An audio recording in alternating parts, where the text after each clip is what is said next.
bá mi pápá bora. Ogun bá mi ní jù mo fi jù ṣàwọn.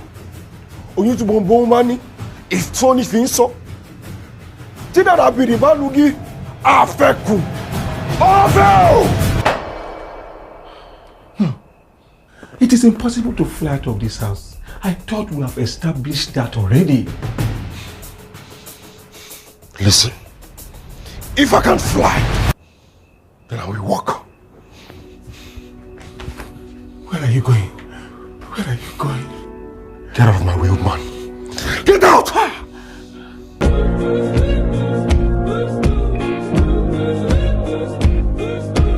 In my last review, I told you guys that there is no way in the world Baba Gbero is going to let Rambo out of his house without receiving the life of Christ. I told you guys, I was so sure. We know Baba Gbero, we know him. So there is no way in the world Rambo will step out of that house without receiving the life of Christ. And that's exactly what happened. Anyways, hey guys, welcome back to my channel. If you're new here, my name is Lami, and on this channel I talk about movies and have conversations with you guys.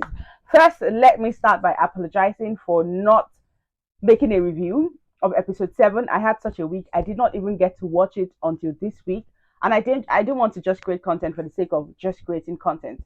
So yeah, anyways, let's jump into the summary of episode 8. In episode 8, Rambo is still in Baba Gbero's house, and Baba Gbero is now talking to him about Jesus. You know, yeah, he had a scare. He thought Baba Gbero called the police for him, but he has gotten to the point where he's now submitting and, you know, having a reasonable conversation with Baba Gbero. That's that for the Baba Gbero family. Now for Martins is in between going to see his father in the prison, because his father has been transferred, because now they have like evidence against him and his case has been transferred, and it looks like he's now going to trial. Yeah, so Martins is in between going to see his father, going to see Officer Gabriel, and he's just literally at a point where he's just stressed and worried and bothered and all of that good stuff. Officer Gabriel and her team are still looking for Rambo. They got a random madman. Well, Officer Pius and his team got a random madman and thought that was Rambo, but of course it wasn't Rambo. And Officer Gabriel is now just every way possible, she's looking for the real Rambo. Aki and his family, that is Camilla, his wife, and all of that, throughout the episode 8, were in the hospital, and eventually Camilla wakes up. Who else? Yeah, Chief, no, not Chief now. Mr. Adegbola and Gbero are now like ready to be on top of Chief Jurosoya's case. Eva and her dad are back home and they seem like really chilled and really well rested, and they plan to start having a Bible study in their home. To the Fellowship Brothers are back on campus, and Folari gives a wonderful testimony session that we don't know what his goal was or his agenda was. Now, we just know that Juwon is at a place where he's beginning to like kind of watch his back. So that was basically all that happened in episode 8. Now let's jump into breaking it down and bringing the lessons and all of that. I want to make today's review as quick as possible. I don't know why. I just feel like we can do a quick review. So lessons here. Baba Gbero's ministry, because now I'll call it ministry. So I think we've been boxed into a particular, we've been boxed, yeah, into seeing ministry as just pulpits, you know, holding the mic. All those are great because people need to be shepherded. People need shepherds, yeah. So all those are great, you know, pastors, priests, prophets, and all of that good stuff. However, certain people's ministries don't even require them to own a church or whatever. Some people's ministry is simply to raise their kids well, right? And Baba Gbero's ministry, as we can see, is to help people through their journey of transformation and bring them from the kingdom of darkness to the kingdom of light. And he's doing that. He did it with Martins. He did it with Chief Jurosoya. He did it with Aki and Aki's mother. He did it with Dele and Dele's father. He did it with what's her name? This lady and her husband. Why have I forgotten her name? That was the prostitute at that time. The prostitute that was used for Mr. Martins when Mr. Martins was still teaching in that school. What's her name? I don't know why I have forgotten her name, but that lady. So imagine all the people that Baba Gbero have been used for. Imagine if Baba Gbero was waiting on, oh, I'm not a pastor, so I can't do that. So it just literally reminded me that ministry is more than a look. Ministry simply means service, right? And it's a service we have been commanded to do to others, and the service we owe to others, right? You have a life that you're enjoying, the life of Christ.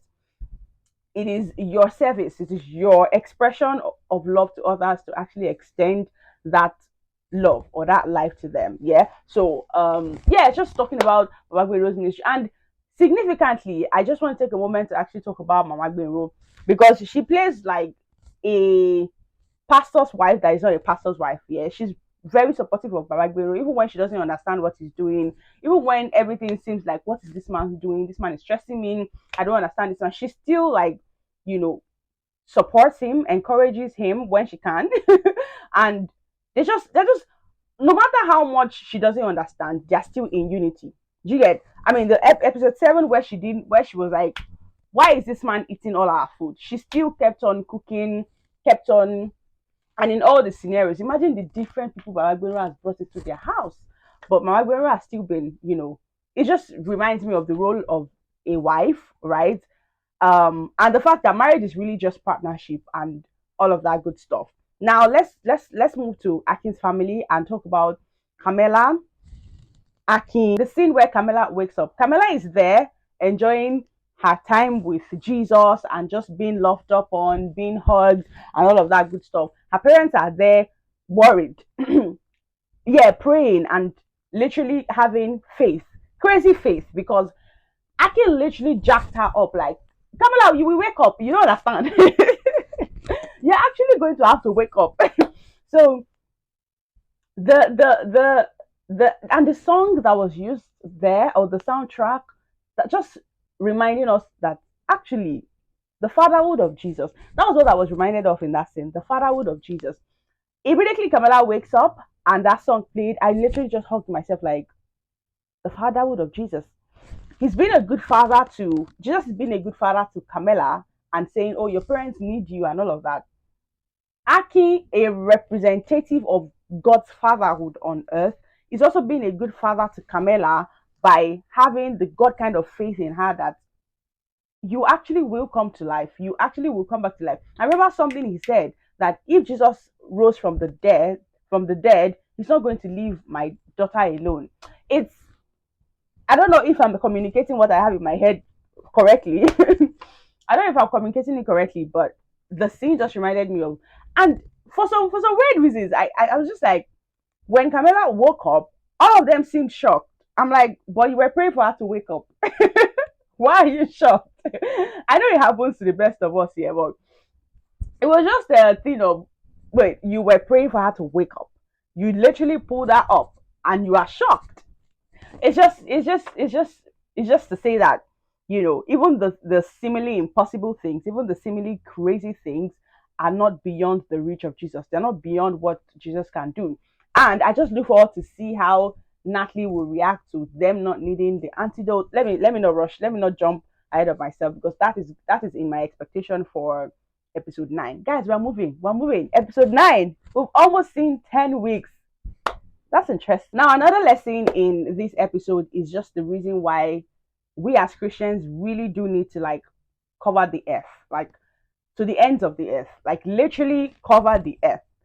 When a Martins is not available, a Daily should be available. When a Daily is not available, a Juwon should be available. When a Juwon is not available, a Baba Gbero should be available. And I mean, even throughout this season alone, not just the entire movie, we've seen this play out in so many ways. For instance, when Martins couldn't pray for Eva's mom, Dele was there. When Dele couldn't pray for Eva, Juwon was there, right? So there is a reason why we need to be many. There's a reason why there's a reason why we must be many. We must not be few. We need to literally cover the ends of the earth. So when one believer is either weak, unavailable, or any of those things, there is another person there. Imagine if Martins was the only one. Eva's mom would have died without giving her life to Christ. So there's a reason why we need to be many, and the great commission of filling to the ends of the earth makes complete sense. So Folarin is pulling a stunt I don't quite understand. I don't know where he's going with that stunt, but I know that it's up to something. Yeah, he shares his testimony. He says he's not going to mention names. He says he's not going to do this, but there's an agenda. Folarin is reeking, is smelling of something. Is up to something. That I don't know if you have been able to place it. Can you just drop it in the comment section if you feel like you know what Folarin is up to? Please let me know, because I'm like, Folarin, what are you up to? I'm not getting it, but I know he's up to something. You sharing that testimony in that manner, then you still like making it an issue after the service or after the fellowship, you're definitely up to something. Um, and yeah, Juwon is taking it well, because we've seen Juwon as much as he's a young believer, as Brother Nicholas we call him, he's a new convert. He has shown a level of maturity, and we see it. So I look forward to seeing how Juwon actually handles that, and that's just a reminder that yes, your past is forgiven, it is washed and all of that, but human beings don't forget. Human beings remember. Human beings, when people have been hurt in your former life, you don't expect them to just forget, which is what is happening to Chief Duro Sonia exactly. Officer Gabriel is trying to remind them that yes, you have done these things, and you have now turned away from them, but there are consequences, right? So yeah, as we're acting, we should just remember that to every, it's just like that's just basic principles in life. Yeah, so every action there's an equal reaction, or all the science students, people understand what I'm saying. So yeah, I think that those are like pretty much the lessons I would like to share this week. Is there any other lessons you feel like you learned that I didn't mention? Please do well to drop it in the comment section. Moving quickly to my expectation of episode 9. Yeah, let's start with Martins. In the clip we see of the coming episode, we see that Martins is being laid off, and it makes sense, right? He's been worried about his father. Even his father mentioning that he's not been going to work and all of that. But my own is, when will Martins rest? Since episode 1, season 1, Martins has not rested. As please now, where will Martins rest? I know I've made this petition in a previous review. Like, can Martins please rest? Like, his father was even saying, like, you need to settle down, start to enjoy life, build your career, get married, and the Cecilia joke is still like running and all of that. But for real, when will Martins rest? Because he needs it. He's been fighting battles, looking after other people, looking after himself all his life. He needs to rest. Please, he needs to rest. Anyway, so we see that Martins is being laid off, and I look forward to seeing how that plays out, because that's another curve in his journey, and that's another, because he's always had that job. I mean, as an adult, he's either teaching in the secondary school, now a lecturer. So he's always had that job. So I really want to see how that new curve is played out and how he handles it. So Natalie, like I said, Natalie would obviously know that they don't need the antidote. Camilla is up already, and is that she looks for another way to keep getting Akin's attention, because I know she's not going to back out. She's not going to back down. And like I said, I think the pregnancy is a joke. I I mean, Natalie is that kind of person. We know that she's not pregnant.